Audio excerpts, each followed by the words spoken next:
ভাত খাবো না, ঘরে চলো। হাসছো কেন? ভাত খাবো না নাকি? শালা বড় এমন করতেছে কে? দেখে মারে ডাকে লই আই।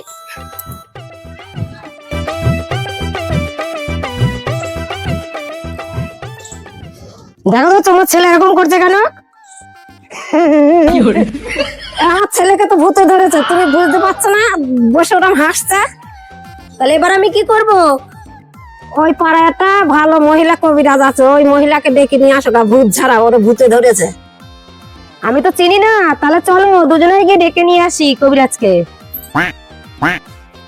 ও কবিরাজ দিদি বাড়ি আছেন?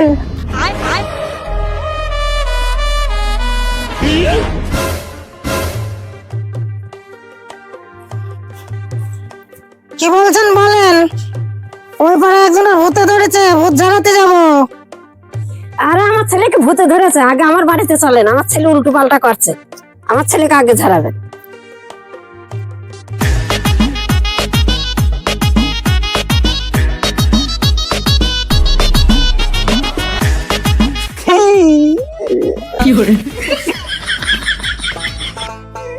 এ তো শাওরা গাছের ভূত ধরেছে, একে দড়ি দিয়ে বাঁধতে হবে।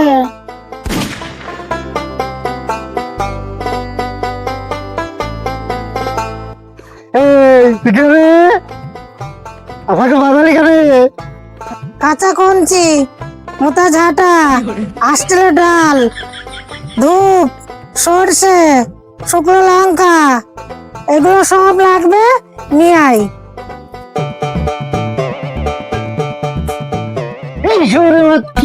ওকে কি আনতে বতালি? তোকে জম হতে ধরেছে, তোকে শুকনো লঙ্কা পুড়ে নাকে ধরবো, তো সুসুর করে নাম বলে দিবি।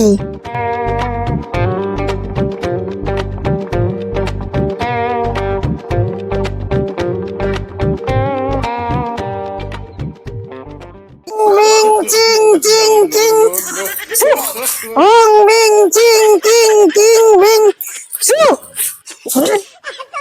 শাওরা গাছের ভূত, শাওরা গাছে যা। এই আমাকে মারছিস কেন? শুয়োর বাচ্চা, তোমাকে কি মারগা? এই আমার মা বাবাকে তুলে গালাগালি, এই শুকনো লঙ্কা নিয়ে আয় তো, ওর নাকে পোড়াবি। হ্যাঁ আরে ওরে ওরে শালি বেরি আমার আজকে মাই লাইছে, ওরে মারে ওরে মারে।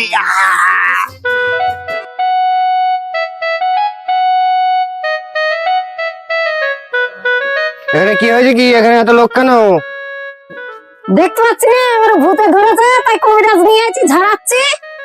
আরে ওকে তো ভূতে ধরেনি, ও তো তেমরা থেকে গাঁজা খেয়ে আসলে একটু আগে। কি